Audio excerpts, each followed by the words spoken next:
नमस्कार मित्रांनो, स्वागत आहे आमच्या यूट्यूब चॅनलवर।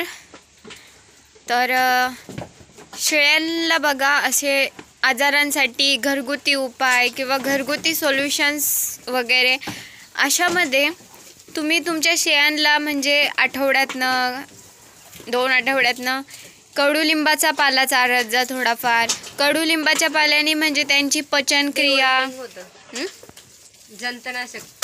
जंतनाशकाचं काम करतं, पचनक्रिया वाढवतं, त्यांचे केस वगैरे त्याच्यासाठी पण खूप काम करतं कडुलिंबाचा पाला। अजून वडाचा पाला चारत जा, तो पण वडाच्या पाल्याने लिव्हर टॉनिक जे आपण देतो ना त्याचं काम करतं वडाचा पाला। आणि मित्रांनो, तुम्ही खूप वेळ असं तुमच्या शेळ्यांमध्ये बघितलं असेल की म्हणजे शेळ्या अशा खूप खातात आणि त्यांचं पोट वगैरे फुगलेलं असतात। आमच्या सध्या तरी कोणत्या शेळीला असं काही झालेलं नाही, तर मी दाखवू शकत नाही, पण तुम्ही असं हे केलं असेल तर एखाद्या शेळीचं असं पोट फुगलेलं असतं बघा, आणि मग ती परत खाण्यात म्हणजे खात नाही, काहीतरी अशी नुसती उभीच राहिलेली असते किंवा बसलेलीच असते, तिचं पोट फुगलेलं असतं। तर अशा वेळेस तुम्ही काय करायचं आहे, म्हणजे काय त्यांना द्यायचं आहे? एक तर आपण जो घरगुती उपाय खायचा सोडा शेळीच्या म्हणजे वजनानुसार द्यायचं तिला। म्हणजे आता जर लक्षीला झालं तर किती द्यायचा तिला? लक्षीला झालं ना तर 2 चिमूट देते, म्हणजे अंदाजे 5 ग्रॅम असेल। आणि किती पाण्यात द्यायचा तो? ते आता मी इंजेक्शन आणून द्यायचे 20 मिली इंजेक्शन 2 पाजते तिला। अच्छा, तर म्हणजे 2 चिमूट आपले खायचा सोडा एवढ्या मोठ्या शेळीसाठी बरं का। जर करडला वगैरे झालं तर कमी द्या, काढायला तर लय छोटा द्यायचा। म्हणजे हे ना आमच्या शेळ्यांना भरपूर वेळा झालेलं आहे, असं खाण्यात जास्त असे खातात पटापटा, मग पचनाचा प्रॉब्लेम होतो त्याच्यामुळं।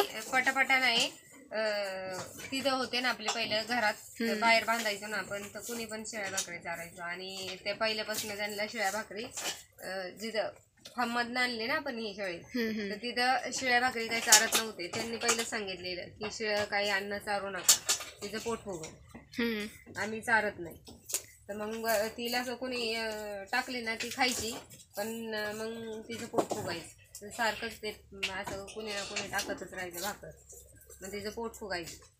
मग खायचं सोडा पाजायची, आणि एक वेळेस डॉक्टरांनी औषध पण दिलं होतं पोटफुगीचं, घरात असेल त्याची डेट गेली असेल आता, पण मला त्याच्यापेक्षा मी खायचं सोडाच पाजायची, आणि नाही त्याने फरक पडला तर आपलं ओवा असतो ना, ओवा चारायची तिला। ओवा खातात का शेळ्या? खातात ना, ओवा खातात ना।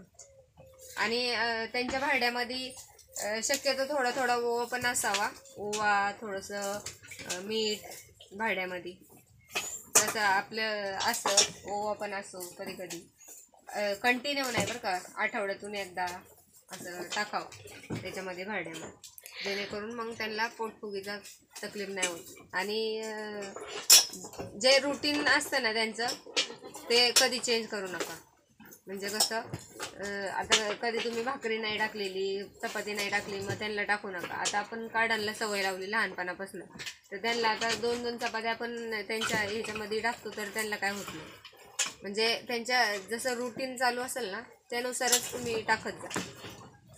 आणि कधी शेळ्या असं पाणी पित नाही, म्हणजे आता थंडीचे दिवस असले किंवा उन्हाळ्याचे दिवस असले तरी कधी शेळ्या पाणी पित नाही, तर त्याच्यासाठी काय?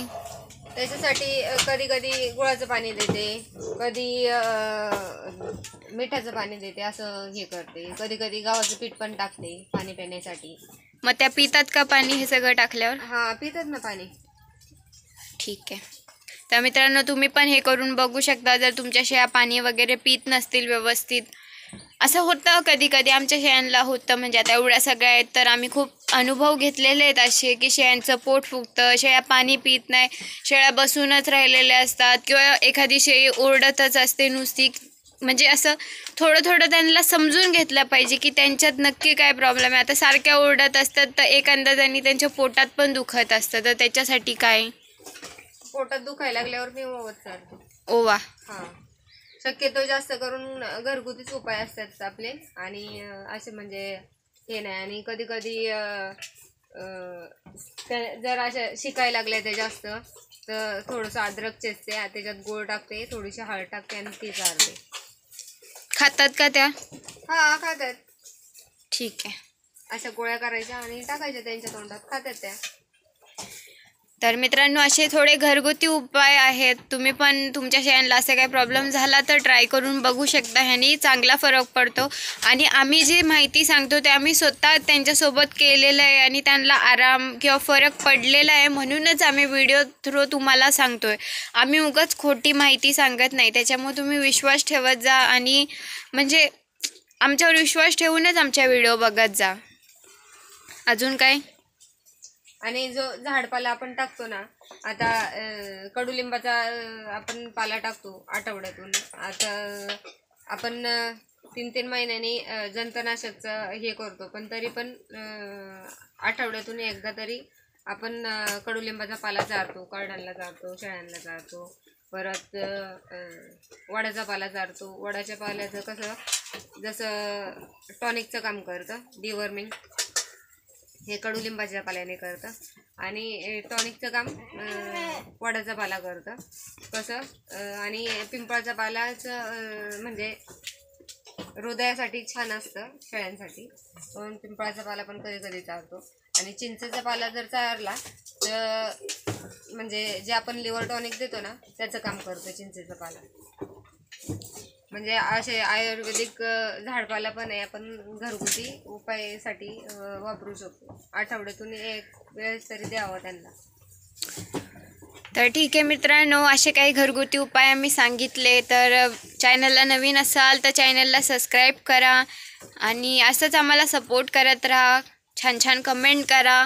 खूप खूप धन्यवाद.